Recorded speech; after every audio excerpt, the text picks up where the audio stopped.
What's going on, everyone? Welcome back. While we're waiting for some folks to filter in, I want to give a quick shout out to our sponsors.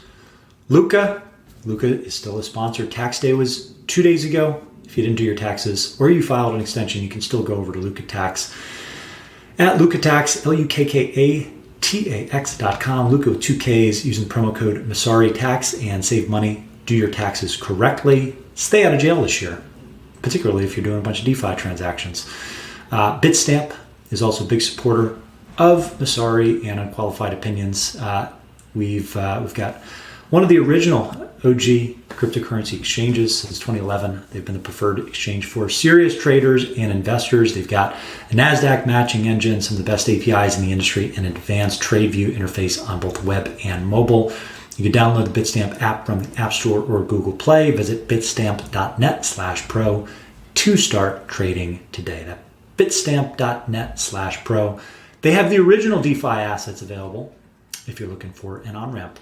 And there's crypto.com, 3.5% back on their credit card for all crypto purchases.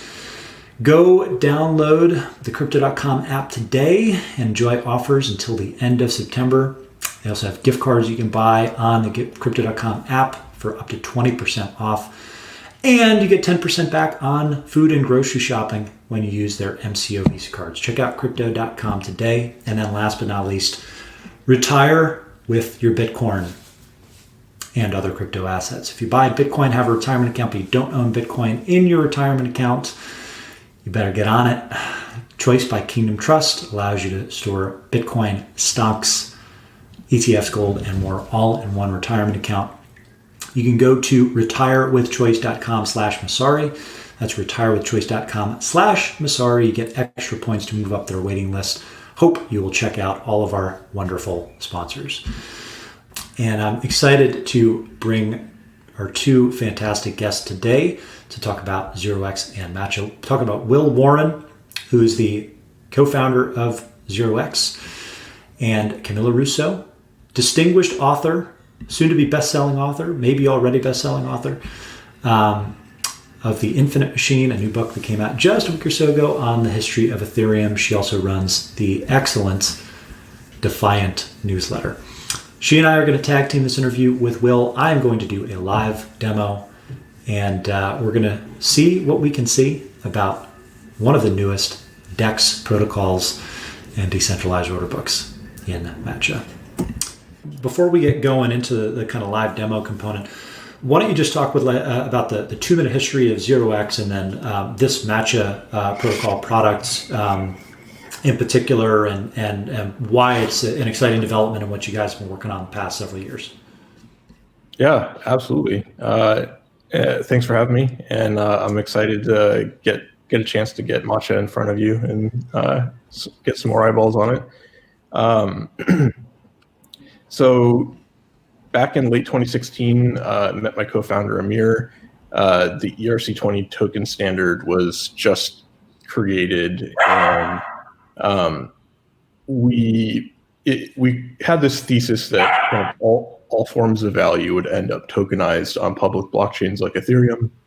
Mm-hmm. So everything ranging from like fiat currencies, stocks, bonds, airline miles, game items, and we, in this world where there's millions of different assets that are tokenized, there really needs to be, rather than one kind of marketplace or exchange that has all of them listed, there really needs to be like a protocol that allows anyone to trade any sort of asset and that can more or less be used to power any marketplace for exchanging different types of digital assets. And so that's what we've been working on for the last 3 years.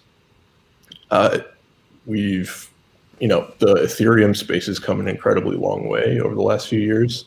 Now there are already thousands of different types of tokens on the Ethereum blockchain today. And I think like just this week, I saw that the combined value of the ERC20 tokens on top of Ethereum has actually grown to be larger than the value of Ethereum itself. And so Ethereum's really turning into a platform for tokenized value, and it's an incredibly successful one so far. And so I guess bringing it back to the team and what we've been focused on, our primary focus, the first kind of 2 years, 2.5 years, we were, getting 0x out there, was primarily just building infrastructure for exchange. So the pipes, and, working with external teams to build their own marketplaces and turn them into businesses. And it's been, I think it's been a really good, it was the right area to focus on because it allowed us to iterate on the kind of like core kind of infrastructure and get it to the point where it's quite robust. And now with Matcha, we're shifting some of our focus to building an end user product. So the technology exists, we've laid this foundation, and now how do we bring the next 100,000, 500,000 users into the space? And so that is our goal with Matcha, to build, an extremely usable, pleasant, welcoming product that anyone can come to and get started, entering this sometimes intimidating world of DeFi and become a user. Cami, you've tested out a number of these DeFi applications. How do you think about the importance of decentralized exchange and kind of compare and contrast the different options that are available right now? At a super high level, you've been following the emergence of Ethereum in particular, and then its major applications since really 2018, 2017 even, right? So where does DEX fit into your mental model of the industry, and what are you looking at or looking forward to comparing and contrasting with Matcha today? Yeah, so I think DEXs for me are a basic building block in DeFi. I think being able to easily exchange tokens, exchange value is the basic piece in a functional financial system. So it's been very key to have these DEXs really improve amazingly in UI UX in the past couple of years. I remember when I first started writing the Infinite Machine, DEXs were really tough to use in 2018, even 2017, and I think the big step forward came with AMMs, with these kind of automated market makers that offered liquidity pools, which means that it became extremely easy to exchange any two tokens, no matter how illiquid they were. I think that was kind of the big step forward for Ethereum DEXs. I think Bancor came first with the idea, but then Uniswap made it an extremely kind of fun to use product, and so that's the space has kind of kept improving since then. And so I think from a high level, there's the AMMs, there are the order book DEXs where 0x kind of falls into, and there's more like layer 2 DEXs with loop ring. So I mean, there have been such important developments in the space. I think Matcha is a very interesting new take on DEXs because of its interface. Let's walk through this, and we can kind of comment on the individual pages as we go. But for starters, for those that are just coming in for the first time, I agree. Very slick interface, minimalist, kind of straight to the point. All of the things that people always complain about in terms of user experience. It seems like the team here has done a pretty terrific job, and it's building off of pretty common building blocks. So first thing you'll notice, you've got a few different options here by default. One thing that immediately strikes me right off the bat, I'm going to connect my MetaMask wallet, but how have you thought about hardware wallet support versus kind of in-browser wallet support? Because it looks like right now you're talking about Coinbase wallet, MetaMask. I haven't used the mobile or Bitsky wallet, but how do you think about access points here? And is there anything that prevents you from adding like a ledger or similar hardware wallet, or is it just a matter of the current defaults? One of the things that kind of the team realized is a barrier to getting started in DeFi is that first step of getting a wallet. And I think when we're talking about kind of the power users, the active traders that are doing a lot of trading maybe multiple times a week, and they're deep in crypto, they're the types of people that are probably using they're probably using any variety of these wallets that are here, but also like hardware wallets. And for someone that's brand new to this space and they have no idea where to begin, and they heard about this really cool project, they want to go check it out, and they go to like the asset page on Matcha for this new asset. They need to be able to get started without introducing a bunch of new concepts. And so it's really important that they're able to get started and create a wallet with only an email address.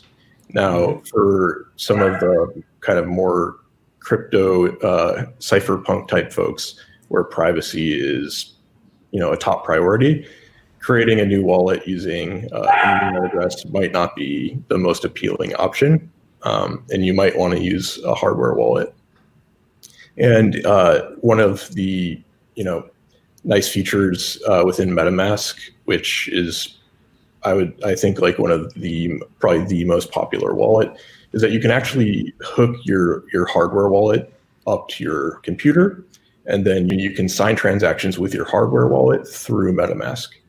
And so there's support for getting started with only an email. You can bring your own wallet, whether it's MetaMask or a mobile wallet, and you can bring your hardware wallet as well.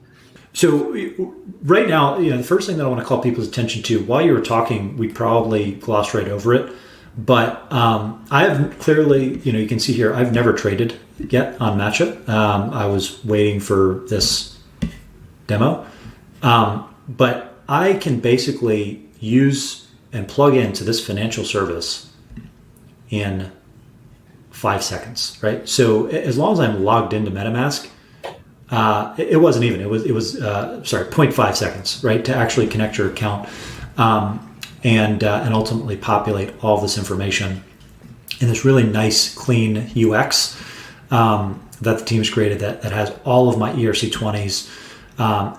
All of these were previously purchased on Uniswap through the demo that we did last week, and then some subsequent tests that I did because I knew we wanted to reload for some of these DEX presentations. What we have here, I think, is probably the friendliest interface for actually managing a portfolio of assets beyond making single transactions and then kind of squirreling them away, or hiding the private keys, or trying to manage everything in a series of like Excel sheets.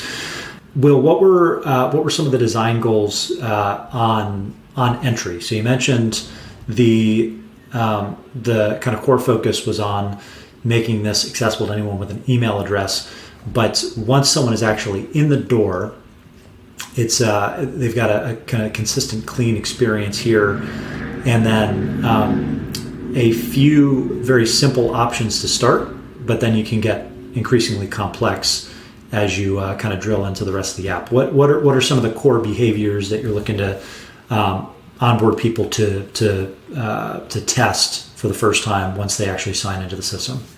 There are a number of areas where we found room to innovate, and I think the first one was just around the branding. So when someone comes to the page for the first time, We want them to feel like it's a welcoming experience, and that it's that they're smart, that they know what they're doing, they can figure it out, and they're not, they're not entering into this kind of gauntlet of unknowns.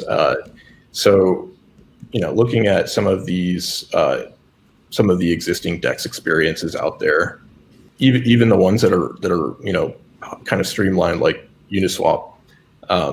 You land on the Uniswap page, and it isn't really clear what you're supposed to do immediately. There's kind of you're kind of hit with this swap interface, and there isn't really any instructions for what you're supposed to do next. And so what we wanted is, when someone comes to Matcha and hits the landing page, there's a welcoming, there's kind of like a welcoming UI, simple crypto trading for everyone.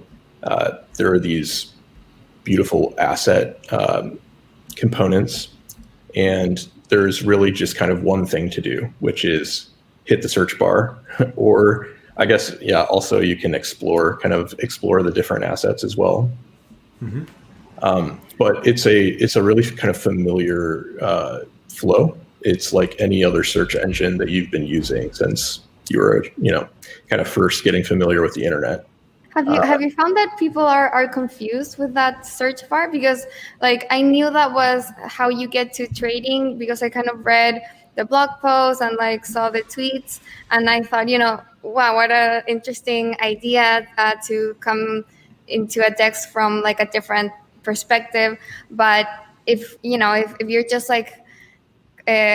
seeing this for the first time, are users confused with, what do I do with a search bar if I want to trade tokens? I mean, is that kind of a challenge? So one thing that, yes, I think for folks that have used Uniswap or Kyber Swap or some of these other kind of simple swap user or kind of UXs in the past, or maybe not even used them, but kind of seen them. And there's a few different inputs. I want to convert one asset into another, and then you kind of pick a drop down for each one. You can input the amounts. If that's kind of the flow that you're familiar with, then kind of seeing the search bar for the first time might be kind of it's different. But if you're new to decentralized exchanges and you've never necessarily interacted with one, I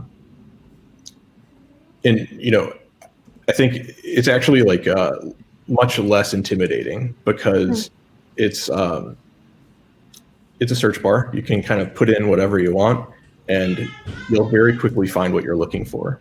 Right. Whereas when you kind of land on a simple swap widget with the inputs and no values that you kind of have to enter yourself, there's you basically to get from starting at zero to being able to do something, you have to actually go through and put multiple inputs into the page, and it can be more frictionful actually for new users.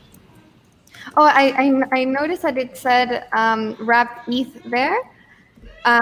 So is that does add kind of that extra step of converting wrapped ETH to ETH? Is that is that going away soon, or will that kind of be part of the process for a while? So wrapped ETH is unfortunately not going anywhere, probably ever. And that's just a core limitation of the Ethereum blockchain.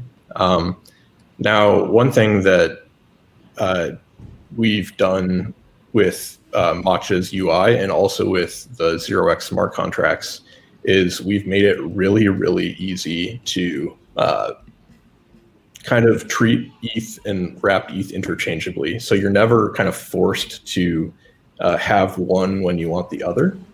And so you can choose, if you're completing a trade, turning one ERC20 token into, say, Ether or wrap Ether, you can have the smart contracts give you whichever form you prefer. So you're not receiving, say, wrapped ether, and then you're like, oh, wow, now I have to unwrap this. You can just, say, I want to receive ether, and it will spit it out at the end. And that's like a nice kind of a step that is eliminated.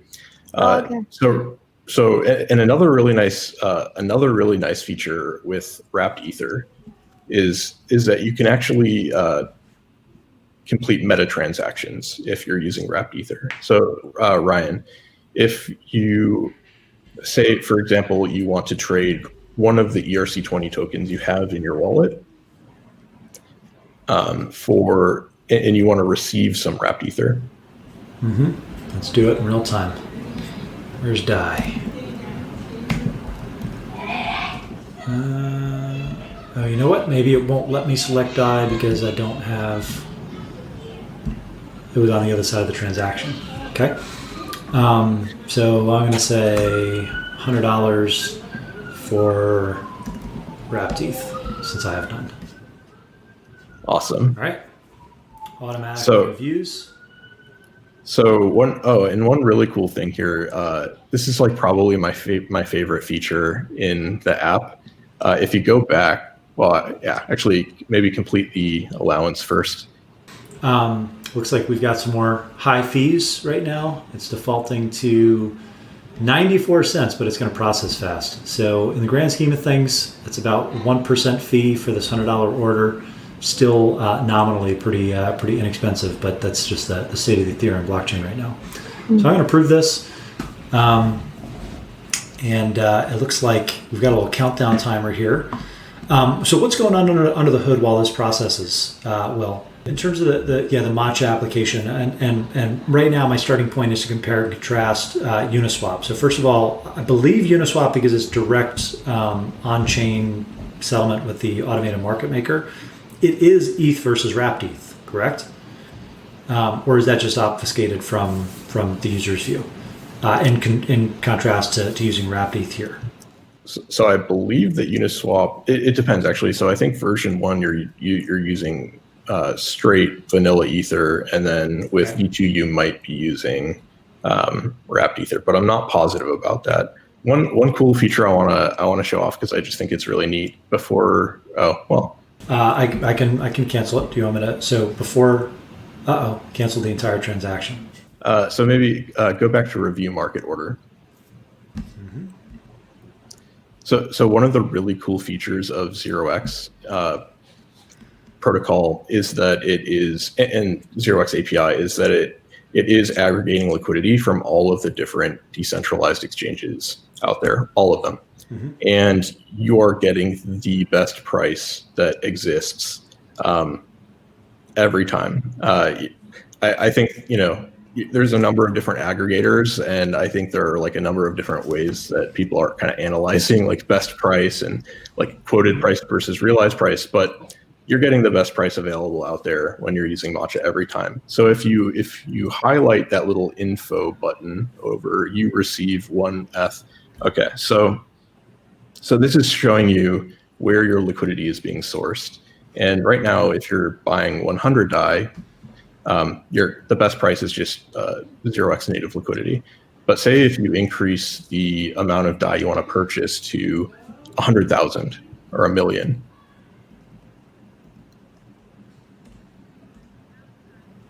Okay. That's about as high as I can go because I don't have that much. That's okay. You can still kind of search where the liquidity is coming from. So up to 1,000 DAI, it's still going to be sourcing from 0x because that's the best price. But say now you don't actually have to complete the trade. You can enter 1 million DAI. You don't necessarily, it won't let you complete the trade, but you can look at where the price is being sourced from. Okay, so it's still 0x. Maybe try 1 million DAI. That one kind of returned an error here. It looks good. So for Ether versus DAI, wrapped Ether versus DAI, 0x has the most competitive prices for like native liquidity, has the most competitive prices for kind of smaller, large trades up to $100,000. But once you start going into like $1 million purchase of, sale of DAI, then you're really getting into all of the different dexes that are out there and splitting it up according to whatever will get you the best average price. Got it. So you're doing a simultaneous order here where if we executed this, 530,000 would be going to Oasis, 170,000 to 0x, 110,000 to Kyber. That's what this breakdown is here. And it all happens under the hood automatically. Is this incentivized at all to trade through 0x? No. So it will route you to the best prices no matter what. It's a completely neutral design. It just so happens that one of the trading pairs, ETH versus DAI, that we're looking at right now is a trading pair that we've really focused on working with market makers to make sure that 0x is always providing the best prices, because it's like a very popular trading pair. I saw that you weren't routing liquidity through Bancor. Is that still correct? So right now we don't have Bancor integrated, and the reason is because the prices were not competitive within Bancor, except for like the Bancor token. Yeah, right. So that the Bancor token trading pair, Bancor has decent prices, but for most other trading pairs, it is not competitive. But with Bancor V2, that might change. The pricing might be significantly better than with V1. And in that case, we would put in the effort to integrate it into 0x API. It's cool that you get to see where the liquidity is going to, because when I tested it out, that was like my main question I had, because with 1 inch, you like see it very clearly where the liquidity is going, but I wasn't able to find like where that information was there. So maybe might be worth thinking about making that a little bit clearer, because I wouldn't know like to hover over that like information thing. That's really good feedback, Camila. A number of other folks have pointed that out too. So we hear you loud and clear, and we're definitely going to be surfacing this information more prominently in the UI. The initial decision not to was just because most people that are using a DEX for the first time, they probably don't know That's true. Yeah. What any of these are, and it might be one of those things where it feels intimidating or overwhelming to have all of that information presented to you. Yeah. One thing that comes to mind is as a comparison, kind of following on that, almost like Kayak or some of the travel sites. One thing I noticed here, even when you do hover over, there's no like audit trail here, and so under the hood, this is all working automatically. But I would have expected to maybe see like a secondary, tooltip or kind of detail section where it might be able to take you to that more advanced dashboard, right? So you can see not only, 0x, Uniswap, Oasis are going to be the 3 that we pull from based on their liquidity, but here are the 4 exchanges that we searched and that we excluded because here are their prices and here's how they're visibly higher. Right? Yeah, that'd be interesting. So that's kind of one component. And then the other thing that would, I think, allow you to do is maybe highlight the quote from kind of fair market value, because one thing that stands out here, now granted this is a $10 million order, I don't think DEXs are equipped to handle that just yet, but it doesn't, like there's no blinking red light that shows you I'm going to get my face ripped off if I actually execute this order, because the actual rate here is $410 when the market price is $230. And what you see down here, like max price slippage, is on the actual executed order versus the quoted rate. But me as a user, what I really care about is that I'm not taking a bath on the initial order, and I'm not paying $410 for something that's worth $230. So I think there's a lot of complexity that can be obfuscated, obviously. But if you do want to drill down, one thing that I did like about 0x is kind of like, or Uniswap is like the blinking red light. If I was about to trade in a liquid pair and just totally blow up the pair, they basically say like, hold on a second. That's a good point. If you were to try and complete a trade that would result in a large price movement, once you were to click review order, it would kind of raise the alarm at that point. So you would click review order. There would be a warning that says you are potentially going to lose this much money because the price is going to move this much on this trade. Is this something you want to continue with? And at that point, you would have to confirm before you would go forward with the trade.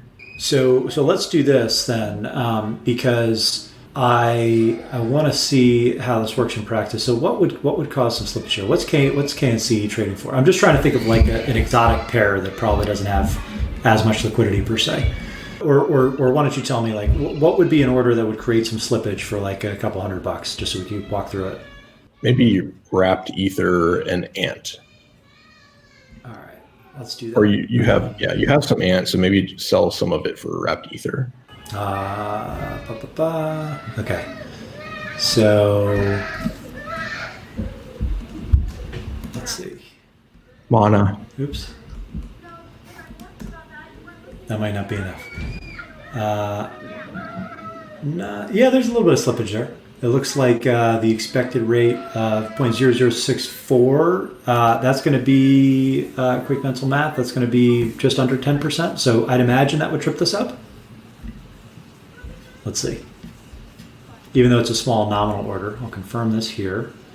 And this is going to activate. So there's two parts here. One is just kind of permissioning the wallet to kind of queue it up for trade. And then there's the actual order execution. So what I see here, the rate is 0.0064 versus 0.0058.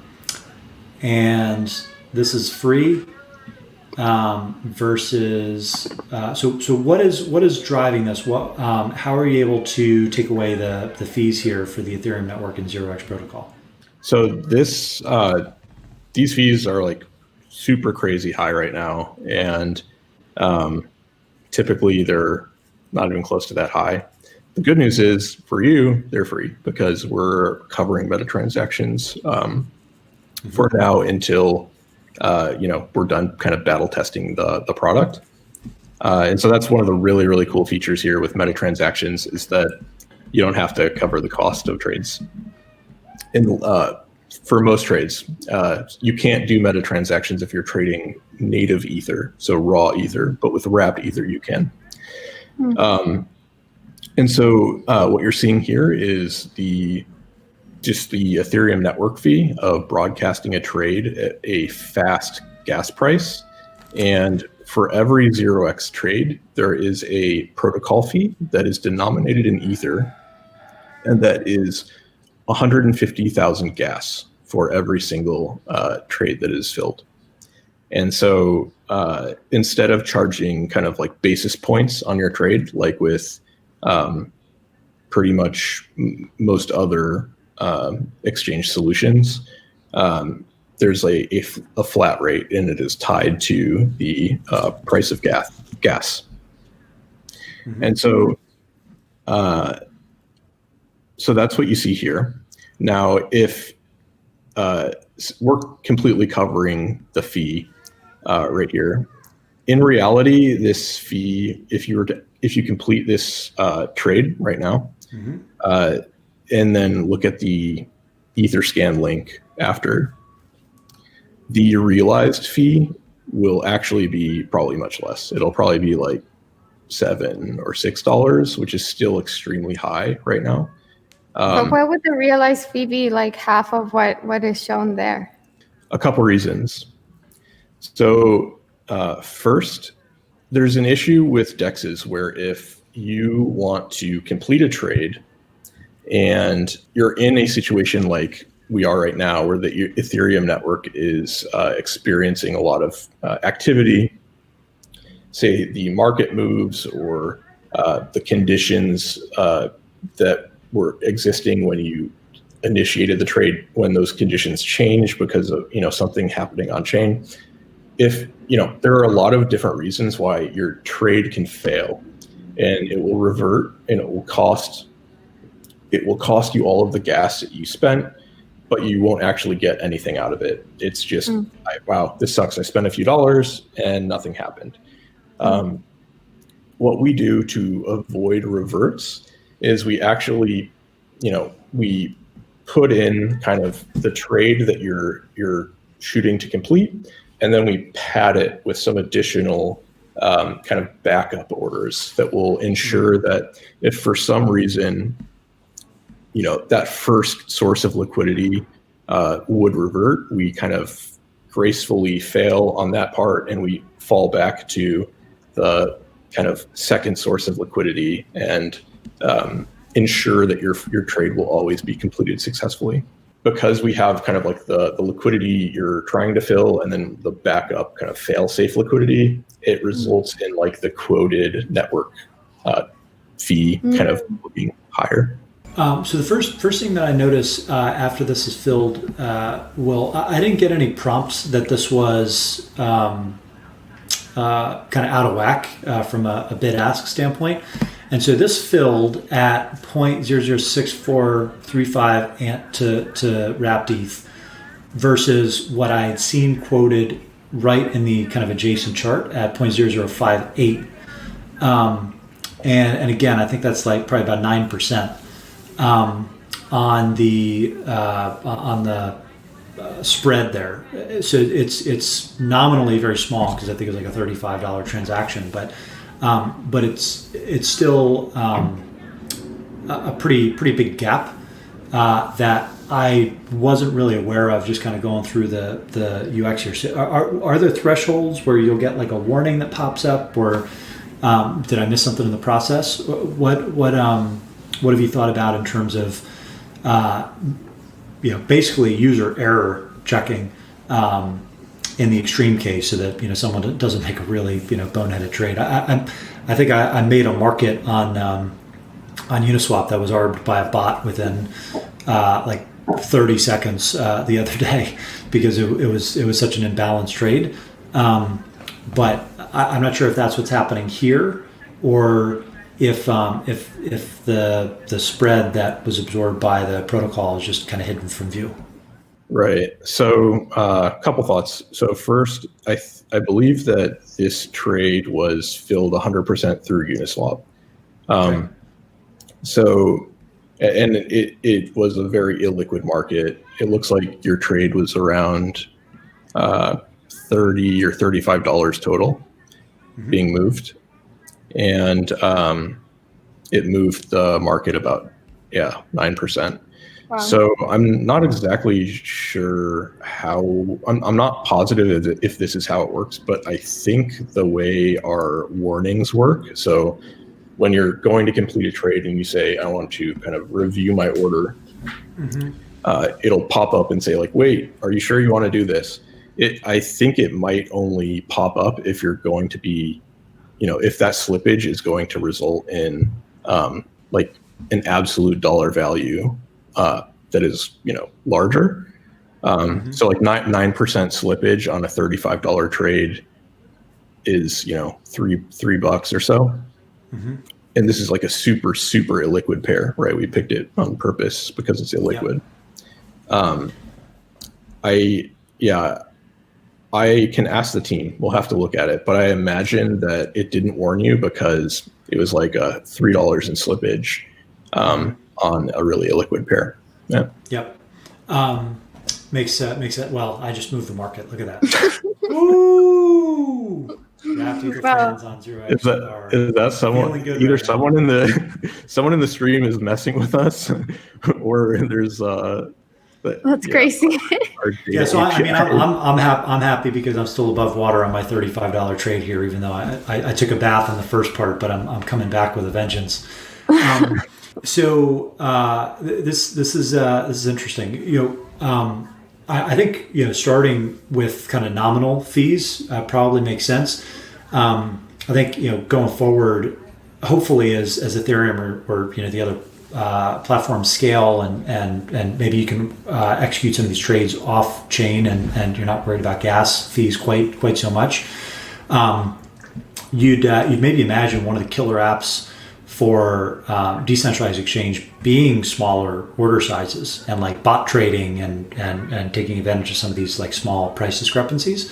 So at some point it probably makes sense to have that baked in, but at this point this is more of like a human interface anyone that's sophisticated enough to build a bot is going to know how to do that error checking themselves and not write a script that slowly bankrupts them. Or if they do, then they learn from their mistake and they fix that glitch next time.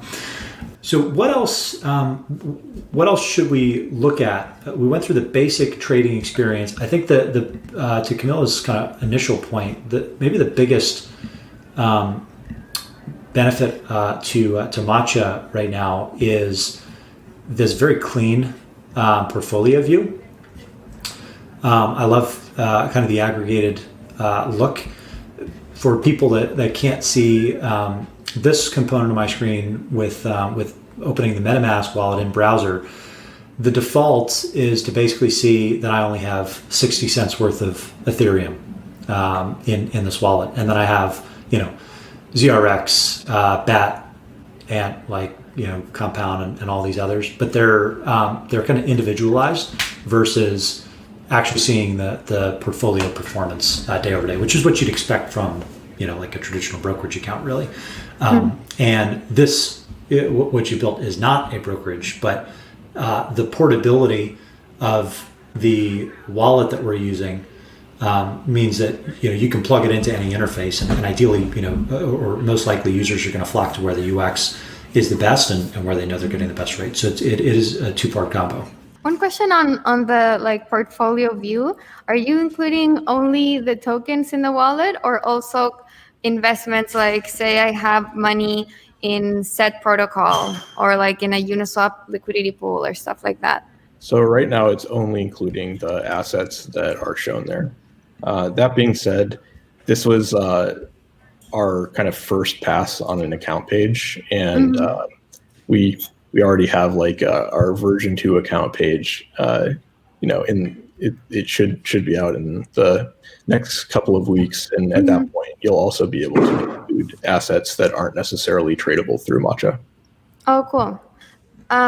You're kind of limiting the number of tokens that you can trade on Matcha, right? Do you have a whitelist, or how is that done? Yeah, right now we're curating the assets that we want to support on Matcha. And there's a couple reasons. First, we just want to make sure that, the assets that are on Matcha are all, very high quality, that, we feel comfortable, offering these through the user interface we've created. Another is that, something that Uniswap's been struggling with recently is, the fact that assets aren't curated, and you can more or less create a market for any asset, even a kind of fake asset. It's resulted in a lot of scams, and so someone kind of creating a ERC20 token, kind of slapping a symbol on it, like a curve, just slapping a symbol on it that is identical to another project that's about to launch a token, or a project that doesn't even have one, and then convincing people to go to the Uniswap website and buy it. And so, yeah, it's kind of resulted, the fact that markets aren't curated, that they're permissionless on Uniswap, it's really powerful, the fact that it's permissionless, but it's also led to kind of the natural kind of challenges of having people kind of do malicious things through the Uniswap UI. Yeah, I mean, there has been so many issues recently with bugs in tokens themselves. I think Balancer was hacked because there was one type of token that had some sort of vulnerability in it. So I think that's a good thing to consider for DeFi projects, that it's sometimes risky to allow just any tokens. But yeah, then you kind of have to compromise on this full trustlessness side of it. Yeah, there's definitely trade-offs. We think that, if we want to bring the next 100,000 or more new users into the DeFi space, we got to provide guardrails, and we have to make it a really kind of trustworthy and simple experience. And we don't want it to be a minefield. It already can feel like one. I hope that your experience kicking the tires has been good, Ryan. And to me, and this kind of dovetails really well with one of the questions that I liked in the chat here. Link asks, how do you think the gas problem will be solved generally? Because if you have $5 to $10 per trade, that's very, very high. Most of the users are not going to be whales. And on the other hand, you guys have this meta transaction infrastructure that seems to be unique to 0x. So let's talk about that a little bit as maybe one component of like a DEX scaling solution. So meta transactions they're definitely not going to allow us to support a greater number of trades on the Ethereum blockchain, but it will allow users that are going through Matcha to get basically completely free trades for now, and in the future we'll kind of turn it into more of a loyalty system or a reward system where users that are consistently using Matcha or performing certain actions will get issued kind of trade credits for free trades. I do think that generally, like Ethereum is a decentralized network. Any sort of transaction you do on Ethereum is going to be, processed by thousands and thousands of computers all over the world, and it's going to be stored on all of those machines in perpetuity until the end of time. That level of redundancy is what keeps Ethereum censorship resistant, but it also results in transaction costs being much higher than they would if you were to just use a centralized database. And so ultimately, I think we're going to have to pay for that redundancy, and that will come in the form of high transaction costs. And so it might be that completing a $20 trade on the Ethereum blockchain might not be economical. And you might have to start relying on like a layer 2 solution or a different blockchain, which shouldn't be an issue because blockchains are becoming more and more interoperable pretty rapidly right now. Go ahead, Camila. No, just wondering if you're considering using any layer 2s in the future.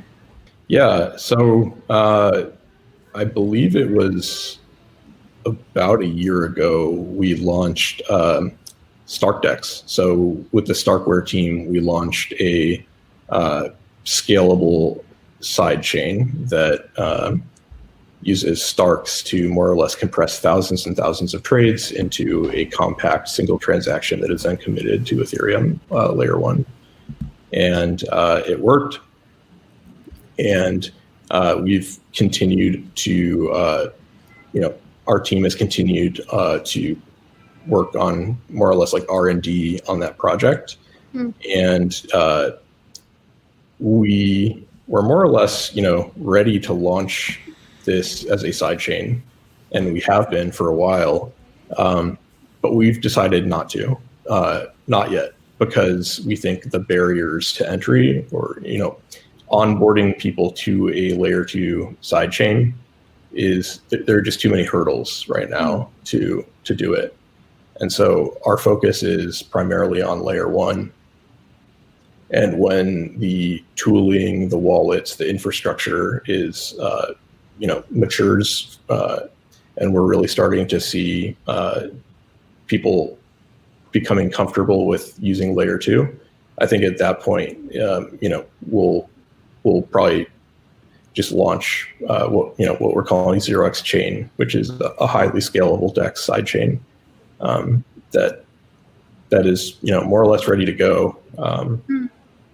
Yeah. So then, like Matcha trades could go through there. Correct. One more really good question that I want to touch on, and then we're going to let you go. Thanks again for joining us. Have you thought about using the 0x token to incentivize any type of user activity, and maybe in particular free trading, like Kyber's done this as well? We have thought about it. One thing that we've learned, we learned the hard way too, is in the first version of the 0x token economics was that end users, people that are, that want to go and complete a trade, they don't necessarily want to deal with another token. There are many venues where they can go and they can swap some ether for DAI, and they will go wherever they can get the best price, where it's the simplest user experience, and where they feel like safe. And introducing additional additional things to think about with ZRX token isn't necessarily something that the data shows people want. But what we also discovered is that there are a number of different actors within the ecosystem. There are market makers and there are traders that are coming to consume liquidity. And there are people that create marketplaces where those makers and takers meet. And the critical piece of that equation, it's the market makers that are providing liquidity. And so with the second version of the economics that we generated and that have been live now for a little under a year, the token is strictly designed around incentivizing market makers in a way that gives them voting power within the system. And it's been working. So market makers have an incredibly large amount of influence within the governance process. And they've been using that power in the last few governance votes. It's really been these market makers that are more or less deciding the outcomes of votes. And it's been really fun to watch. Camila, thank you. Will, thank you for your time. And if I can give you one last piece of advice, it would be to figure out who Link is in the chat, because he also had two other very good comments here on reference prices from centralized exchanges and ledger integrations, and also is responsible for those two crowd questions as well. So he is either a plant on your part or a power user, but either power way, user. Link's in the ZeroX Discord. We know Link very well. He's a very valuable member of the community. Awesome. Good. Well, make sure he gets his advisor tokens. Thank you both, and thank you everyone else for tuning in. We'll let you go. Take care. Thank you, Ryan. Thanks, Camila. Thank you, Ryan. Likewise. Thanks everyone for tuning in. Appreciate it. Bye. All right. Stay tuned for future episodes. Till next time, be good, stay safe, happy trading. Peace.